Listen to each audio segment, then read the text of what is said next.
دارالعلوم قاسمیہ ایسا عظیم الشان مدرسہ ہے کہ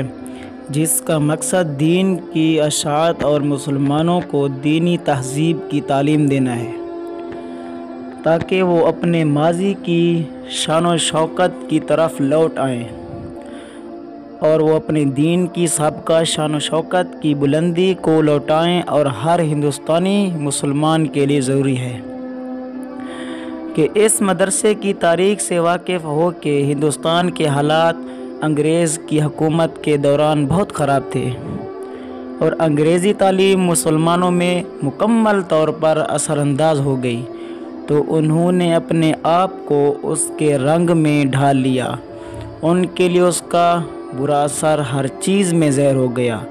یہاں تک کہ ان کی شکل و صورت، کھانے اور پینے اور لباس پہننے میں بھی اور اسلام سے دور ہوتے گئے۔ حالانکہ وہ تو پہلے دن سے ہی علماء کے محتاج تھے،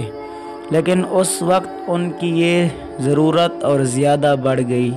تو ہندوستان کے علماء مسلمان قوم کے لیے ایک ایک دو دو ہو کر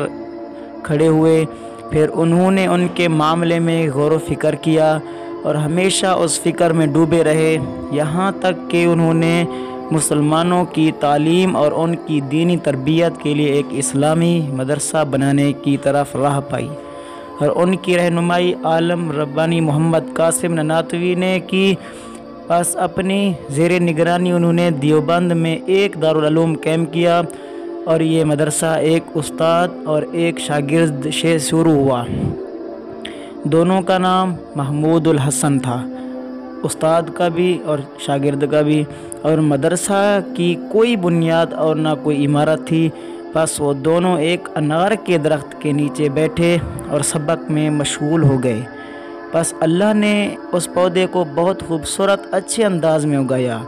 اور اس کو بار آور کیا۔ بس ایک مختصر مدت میں پاکیزہ اخلاص والے اس درخت نے پرورش پائی اور اپنے رب کے حکم سے اس وقت ہی پھل دینے لگا،